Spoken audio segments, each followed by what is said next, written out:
Hi, my name is Christian Gwinn, and I'll be auditioning for Sight and Sound Theater's productions of Noah in Branson, Missouri, and Queen Esther in Lancaster, Pennsylvania.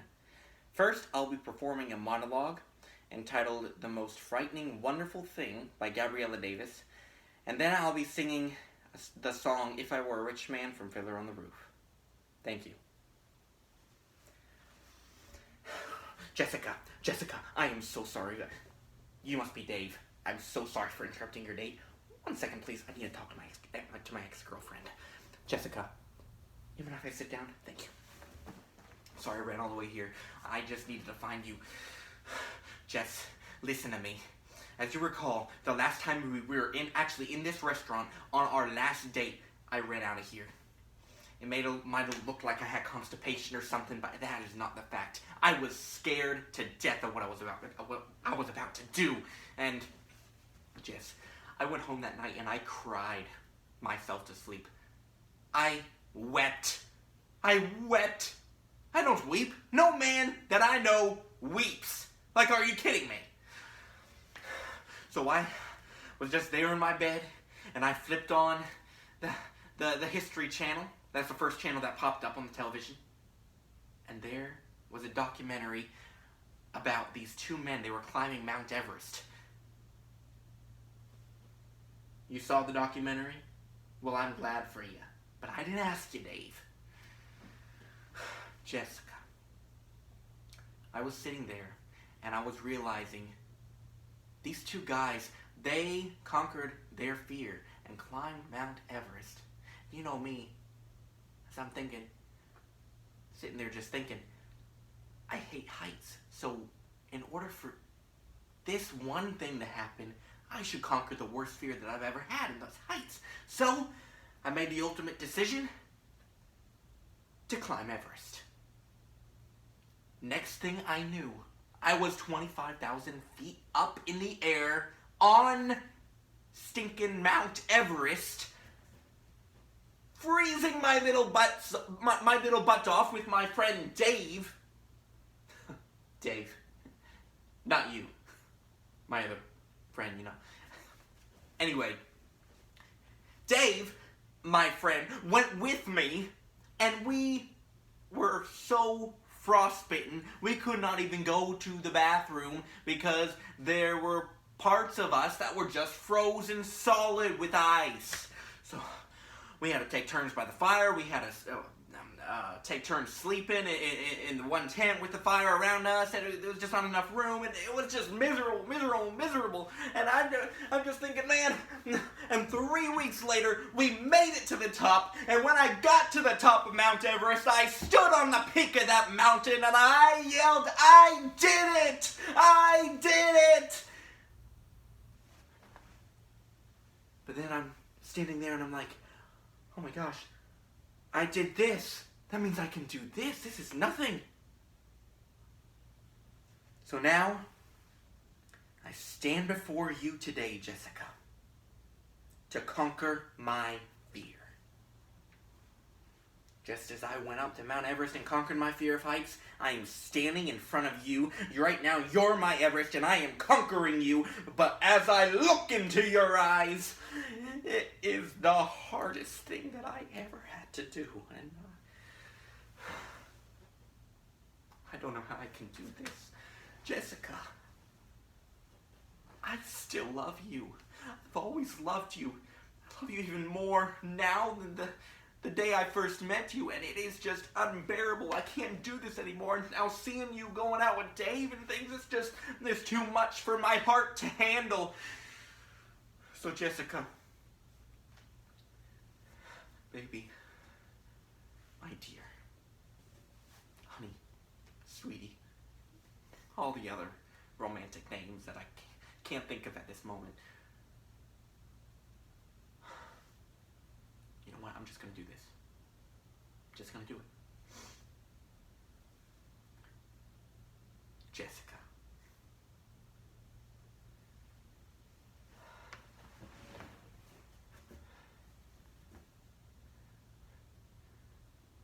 Will you marry me? End scene. And now I will be singing If I Were a Rich Man from Fiddler on the Roof.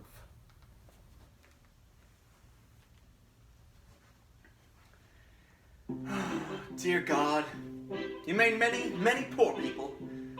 I realize, of course, that it's no shame to be poor, but it's no great honor either. So, what would have been so terrible if I had a small fortune? If I were a rich man, diddle-deedle-diddle-digga-digga-deedle-diddle-dum. All day long I'd biddy-biddy-bum. If I were a wealthy man, I wouldn't have to work hard. Diddle-diddle-digga-digga-digga-deedle-diddle-dum. If I were a bitty-bitty rich digga-diddle-diddle man, I'd build a big tall house with rooms by the dozen right in the middle of the town. A fine tin roof with real wooden floors below.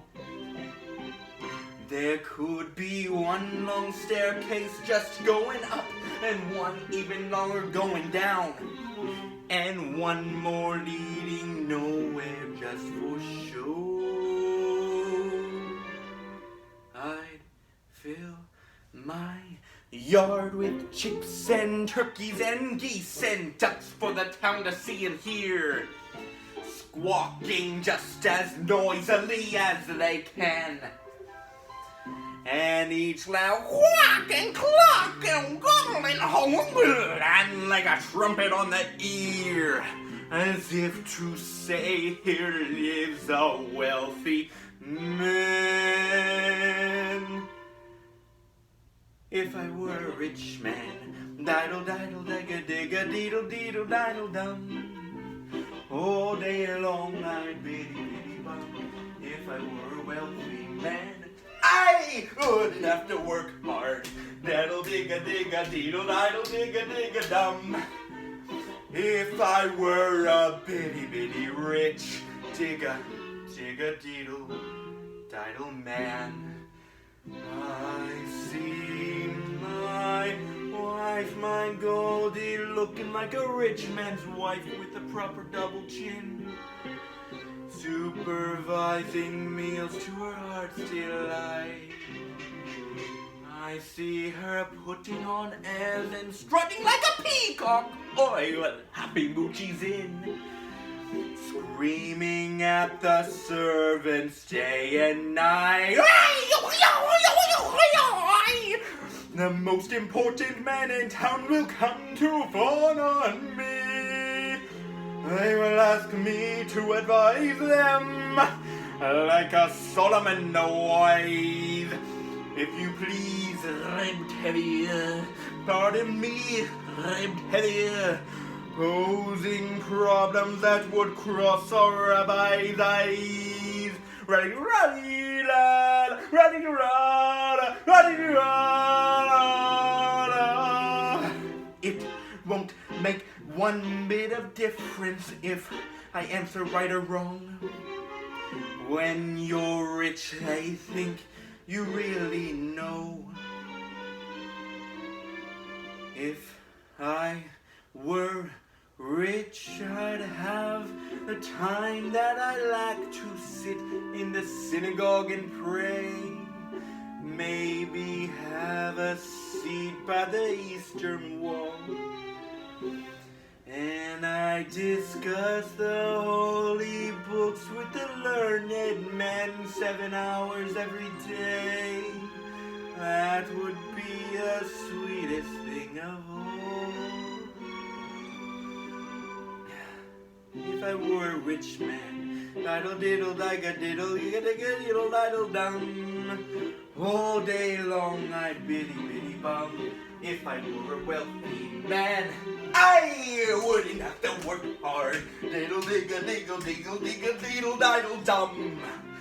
Lord, who made the lion and the lamb, you decreed I should be what I am. Would it spoil some vast eternal plan if I were a wealthy man?